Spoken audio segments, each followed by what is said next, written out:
Well, good morning, everyone. Good to be with you today. I want you to imagine that you are sitting at home alone tonight, and suddenly God appears to you and says, "Ask me for whatever you want. I'll give it to you." For what would you ask?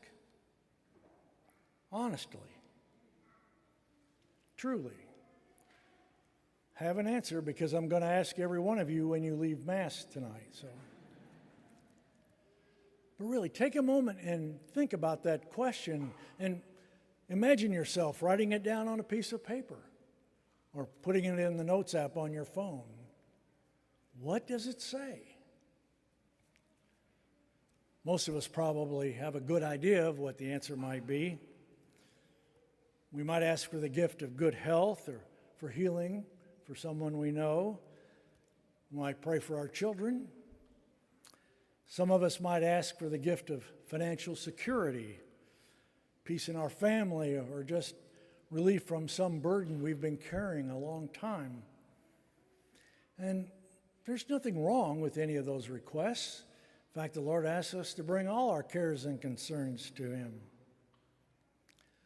But if you answered that question honestly, it's a very revealing question. What we ask for says something about what matters most to us. It says something about who we are and what is of greatest value to us.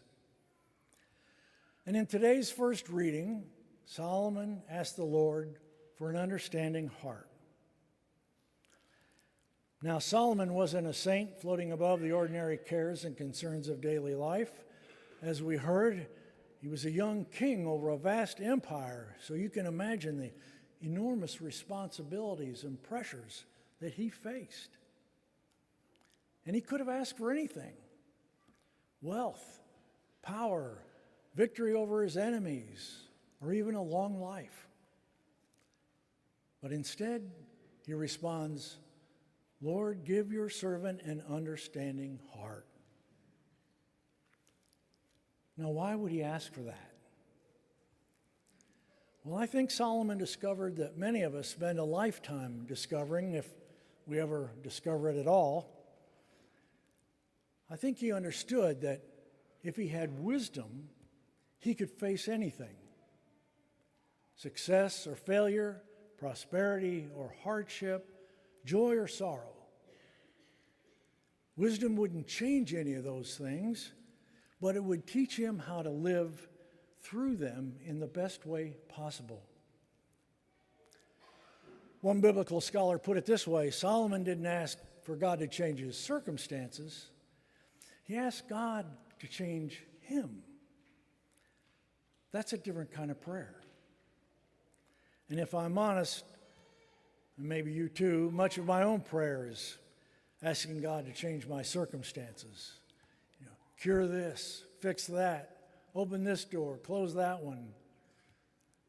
And again, it's not wrong to pray that way. Jesus tells us to ask, seek, and knock. But today's reading invites us to go deeper, beyond our circumstances, and to consider what is of ultimate importance to us. So before asking God to change our circumstances, maybe we should ask God to change our hearts. Because wisdom changes the way we live. We've all known people who are terribly bright, very high IQs, yet they make terrible decisions. They don't know how to live well. And we've probably all know people who have had little formal education, yet people flock to them for answers. They have good judgment. They know when to speak and when to be silent, when to stand firm and when to forgive. That's wisdom. Knowledge tells us what we can do. Wisdom tells us what we ought to do. And wisdom can't be found with a Google search. It doesn't come from artificial intelligence. It doesn't even come automatically with age, unfortunately.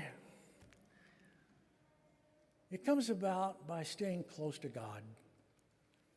It grows through prayer, through humility, through listening, through the mistakes we've made and learned from, and from knowing that God is there with us even when things don't turn out the way we hoped. And so notice, Solomon didn't ask for a brilliant mind. He asked for an understanding heart. Now, especially in the Old Testament, the heart wasn't just a place of emotion. It rather refers to the very core of a person and who they are and how they make their decisions and what choices they make in life. And as Jesus said, wherever your treasure is, there also is your heart. So Solomon is really praying, Lord, let me see people the way you see them. Let me love like you love. Help me to choose what is truly good. Can you imagine what would happen in our homes if every day we began with that prayer? What would happen in our marriages? What would happen in our parishes or in our nation? Imagine how different our conversations would be if we were more interested in understanding than winning. Or imagine how different social media would be if people cared more about wisdom than about being right. Pope Francis once said, "Wisdom is the grace of seeing everything with the eyes of God." And that's what Solomon was asking for. And that's what God wants to give us, every single one of us. So here's something to try this week. Before you begin asking God for anything else, begin with Solomon's prayer. Lord, give me an understanding heart. Give me the wisdom to love my family well. Give me the wisdom to make good decisions. Give me the wisdom to recognize your will. Because when God gives us wisdom, he transforms us from the inside out. And that's the greatest gift he could give any one of us.